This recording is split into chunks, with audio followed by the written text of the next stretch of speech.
محمد بخش رحمۃ اللہ علیہ کا بڑا خوبصورت شعر ہے کہ پچھلی راتی رحمت رب دی کرے بلند آوازہ بخشش منگن والیاں کارن کھلا ہے دروازہ. اور اللہ کا دروازہ اتنا کھلا ہے ساری کائنات اس میں سما جاتی. جی قبلہ غازی صاحب، پہلے تو بہت شکریہ آپ کا. آپ نے اس مقدس دن بابرکت دن صالحین کی صحبت میں بیٹھنے کا موقع فراہم کیا. اللہ تعالیٰ آپ کو جزائے خیر عطا فرمائے. جس طرح آپ نے فرمایا کہ ہماری ظاہری دنیا کے جس طرح موسم ہوتے ہیں، 4 موسم ہوتے ہیں، گرمی، سردی، خزاں اور اس کے بعد بہار آتی ہے. خزاں میں یہ ہوتا ہے کہ جو پتے گل سڑ جاتے ہیں وہ جھڑ جاتے ہیں، جل جاتے ہیں سارے، اور درختوں پھر بہار میں پھر نئی کونپلیں پھوٹتی ہیں، نئے پتے نکلتے ہیں. اسی طرح روحانی دنیا کے بھی موسم ہوتے ہیں. روحانی دنیا میں بھی اللہ تعالیٰ نے یہی تاثیریں رکھی ہیں کہ کچھ راتیں، کچھ ساعتوں کو، کچھ دنوں کو اس طرح اللہ تعالیٰ نے خاص فضیلت عطا فرمائی کہ اس میں انسانی اعمال کے گناہوں کے باعث جو ان کے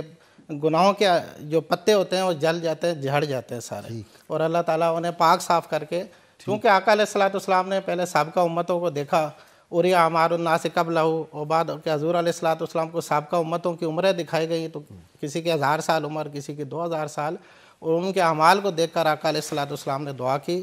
یا اللہ یہ تو ان کی عمریں اتنی لمبی ہیں اور اتنے اعمال کے باعث میری امت پر فضیلت لے جائیں گے. تو اللہ تعالیٰ نے آپ کو شب قدر، شب برات اور اس طرح کی راتیں عطا فرمائیں آپ کے اپنے محبوب کو راضی کرنے کے لیے. اس لیے حضور علیہ السلام نے فرمایا، اتانی جبریل فقال هذه الليلة ليلة النصف من شعبان وللہ فی عتقاء من النار بعدد شعور غنم کلب، کہ بنو کلب کی بکریوں کے برابر حضرت جبرائیل علیہ السلام حاضر و عرض کیا، یا رسول اللہ آج کی رات 15ویں شعبان کی رات ہے. اس رات اللہ تعالیٰ قبیلہ بنو کلب کی بکریوں کے بالوں کے برابر تعداد میں اللہ تعالیٰ آپ کی امت کی بخشش فرماتا ہے. اسی لیے اسے عرف عام میں شب برات کہتے ہیں، کہ یہ حدیث پاک کے جو لفظ ہے وَلِلَّهِ عُتَقَاءُ مِنَ النَّارِ، کہ دوزخ سے آزاد کردہ لوگ، نجات پانے والے لوگ، اسی لیے اسے شب برات کہتے ہیں. جبکہ بعض لوگ کہتے ہیں کہ شاید یہ ابھی یہ نام گھڑ لیا، یہ تو موجود نہیں ہے کتابوں میں، حدیث کی کتابوں میں، جبکہ یہ کتابوں میں بھی باقاعدہ موجود ہے. سیدنا عبد القادر جیلانی رضی اللہ تعالیٰ عنہ فرماتے ہیں، ہر وہ عمل آپ ڈاکٹر صاحب نہیں فیل کرتے کہ جو لوگوں کو عبادت اور ریاضت کی طرف لائے، اس پہ تو موت رضی نہیں ہونا چاہیے. یہ تو پہلے لوگ عبادت سے بھاگ رہے ہیں. اگر ان کو اس طرح کی راتیں، میں کہتا ہوں بالفرض، کوئی کہتا ہے جی یہ ضعیف روایت ہے، تو ضعیف روایت عبادت کے لیے ہے نا، کسی غلط کام کے لیے تو نہیں ہے. تو قوم اگر اس طرف لگتی ہے تو اس پہ کھڑے ہو جانا اور اس پہ بحث تمیز کرنا تو یہ بڑا نقصان دہ ہے. امت مسلمہ کے جمیع مکاتب فکر کا اور علماء کا اس بات پر اتفاق ہے کہ جو چیز قرآن و سنت کی روشنی میں ثابت ہو جائے اس پر عمل واجب ہوتا ہے، یا پھر وہ سنت اور مستحب کے درجے میں ہوتی ہے. وہ حدیث جو شب برات کی فضیلت ثابت کرتی ہیں وہ بے شمار صحابہ کرام سے مروی، جن میں حضرت ابوبکر صدیق رضی اللہ تعالیٰ عنہ، مولا علی المرتضیٰ رضی اللہ تعالیٰ عنہ، امام حسن، سیدہ عائشہ، حضرت ابو ہریرہ، معاذ بن جبل، عبداللہ بن عباس اور ابو ثعلبہ الخشنی، 10 سے زیادہ صحابہ کرام ہیں جن سے وہ حدیث مروی ہیں. اس لیے اس کے علاوہ شب برات کی اجیت اس بات سے بھی ثابت ہوتی ہے کہ شروع سے ہی صحابہ کرام، تابعین، اتباع تابعین، ائمہ حدیث بشمول ائمہ سیاہ ستہ، سب نے شب برات کا باقاعدہ تذکرہ کیا اور اپنی کتب حدیث میں باقاعدہ اس پر ابواب قائم کی. ما جاء فی لیلۃ النصف من شعبان، شعبان کی 15ویں رات کے عنوان سے باقاعدہ اپنی کتب حدیث میں ائمہ سیاہ ستہ نے بھی ابواب قائم کی. اور یہ بات واضح کر دینا چاہتا ہوں کہ جب کوئی امام حدیث اپنی کتاب میں کوئی مستقل عنوان قائم کرتا ہے اور اس کے تحت کئی حدیثیں لے کر آتا ہے، تو اس سے مراد صرف محض اپنی کتاب کا ایک باب قائم کرنا مقصود نہیں ہوتا اس کا، بلکہ وہ اس کا اپنا عقیدہ اور عمل ہوتا ہے جو اس کی زندگی بھر اپنا عقیدہ نہ ہو تو کبھی باب نہ ترجمۃ الباب کبھی قائم نہیں کرتا. اسی لیے ان کے کتب کے مطالعہ سے پتہ چلتا ہے کہ امام ترمذی، نسائی، ابن ماجہ، احمد بن حنبل، ابن خزیمہ، ابن ابی شیبہ، بزار، طبرانی، ابن ابی عاصم، بہقی، ہیثمی، الغرض، جمیع ائمہ کتب حدیث کو آپ اٹھائیں ان کی کتب کو، تو سب نے اس کو باقاعدہ ذکر کیا. اس رات وہ خود بھی اختصاص کے ساتھ جاگ کر عبادت کرتے، عبادت کا اہتمام کرتے، قبرستان جاتے اور جمیع امت مسلمہ کے لیے بخشش و مغفرت کی دعائیں کرتے تھے. چند مثالیں عرض کر دیتا ہوں. امام ترمذی سیاہ ستہ کے مشہور امام ہیں. امام ترمذی نے اپنی کتاب الجامع الصحیح، نہایت معروف کتاب ہے سیاہ ستہ کی، اس میں کتاب الصوم میں باقاعدہ باب قائم کیا، باب ما جاء فی لیلۃ النصف من شعبان، اور اس میں سیدہ عائشہ صدیقہ رضی اللہ تعالیٰ عنہ سے مروی جو ابھی حدیث آپ نے اور تمام علماء کرام نے بیان کی وہ بیان کی. سیاہ ستہ کی مشہور امام ابن ماجہ، انہوں نے بھی اپنی مشہور زبانہ کتاب سنن ابن ماجہ میں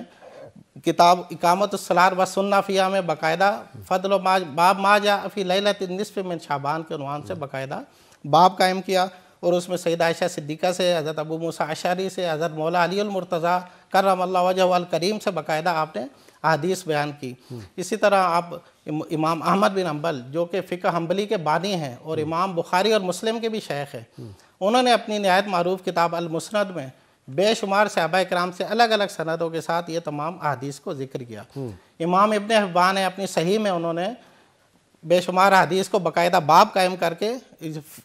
اس کو ذکر مغفرت اللہ جل وعلا فی لیلۃ النصف من شعبان، کہ اس رات اللہ تعالیٰ بے شمار لوگوں کی مغفرت فرماتا ہے، باقاعدہ باب قائم کیا۔ امام طبرانی نے اپنی کتابوں میں اس کو قائم کیا، امام ابن ابی شیبہ نے اس پر باب قائم کیا، امام ابو بکر بیہقی اپنی کتاب شعب الایمان، فضائل الاوقات، السنن الکبریٰ، الدعوات الکبیر، ان سب میں انہوں نے باقاعدہ ابواب قائم کی اور کثرت سے حدیث لائیں۔ اونیت الطالبین میں حضور سیدنا غوث اعظم رضی اللہ تعالیٰ عنہ نے اس کی فضیلت پر پورا باب قائم کیا اور کثرت سے حدیث جمع کی۔ علامہ ابن تیمیہ انہوں نے اس پر الدعوات، ان کی اپنے جو ہے مجموع فتاویٰ اور اقتداء الصراط المستقیم ان کی کتابیں، انہوں نے اس پر نہایت تفصیل سے لکھا اور اس کی فضیلت اور اہمیت بیان کی۔ اور بعض اوقات ان کے جو فالور ہیں وہ کہتے ہیں اس کی کوئی سند ہی نہیں ہے، کہیں نہیں شب برات کا ذکر، یہ ہے ہی نہیں رات، اس پہ بحث شروع کر دیتے ہیں۔ جی، جبکہ آپ کی طرف مفتی صاحب آتا ہوں، مفتی عرفان اللہ صاحب، وہ کہتے ہیں نا کہ اقبال نے کہا کہ ہم تو مائل بکرم ہیں، کوئی سائل ہی نہیں، رات دکھلائیں کسے، کوتاہی ہو گیا، وہ معافی مانگے، اور یہ صلح کی رات بھی ہے۔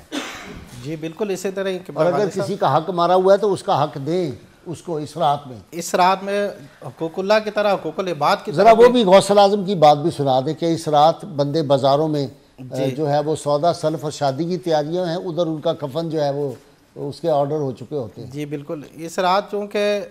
حقوق العباد کی ادائیگی پر بھی نہایت زور دیا گیا۔ حدیث پاک میں جس طرح آقا علیہ الصلوۃ والسلام نے فرمایا ان اللہ تعالیٰ یغفر لجمیع المسلمین فی تلک اللیلۃ الا لکاہن او مشاہن او مدمن خمر او عاقن للوالدین او مصر علی الزنا،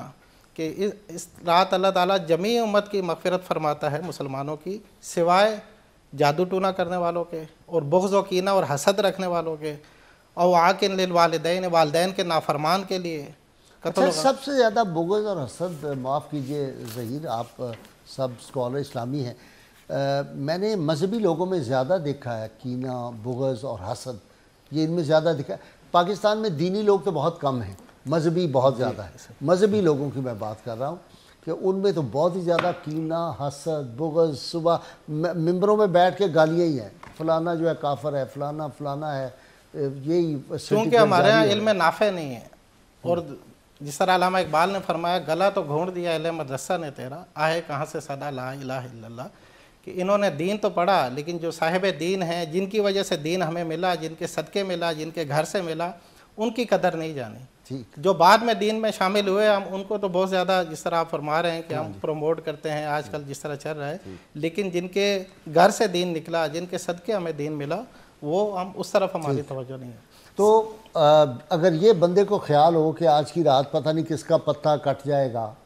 پتہ نہیں کس کا آئندہ سال میں کوئی آئندہ سال یہ شب برات ملے گی کہ نہیں ملے گی، پتہ نہیں میری صحت اس طرح رہے گی کہ نہیں رہے گی، اگر یہ ہو تو زیادہ نہیں توبہ کی طرف اس کا رجحان آئے گا؟ بالکل، اس رات توبہ، اور جس طرح حدیث پاک میں آتا ہے تنسخ الاحیاء من الاموات، اس رات زندوں کا نام مردوں میں بدل دیا جاتا ہے، لکھ دیا جاتا ہے۔ یبرم فی امر السنۃ، اس رات پورے سال کا احوال لکھ دیا جاتا ہے۔ ویکتب الحاج، کس کس نے حج پہ جانا ہے، اسی لیے یہ بھی صوفیاء کرام فرماتے ہیں کہ جو حج پہ جانے کے شدید خواہش مند ہو انہیں اس رات کثرت سے دعا کرنی چاہیے کہ اللہ تعالیٰ اس رات خصوصی طور پہ زندگی موت کے، رزق کے اور حج پہ جانے والوں کے نام لکھ دیے جاتے ہیں۔ ولا ينقص فیہ احد ولا یبرم، اس میں نہ پھر اضافہ ہوتا ہے سال بھر نہ کمی ہوتی ہے، ایک سال کے لیے زندگی، موت، رزق اور حج پہ جانے والوں کے نام لکھ دیے جو جاتے ہیں۔ نئے آنے والے ہیں ان کے بھی، جو روحیں نئی آنی ہیں دنیا میں، پیدا ہونے والے کس نے پیدا ہونا اچھا جی، اپنا مفتی عرفان اللہ صاحب، اس رات کو کہتے ہیں کہ تمام جو شہداء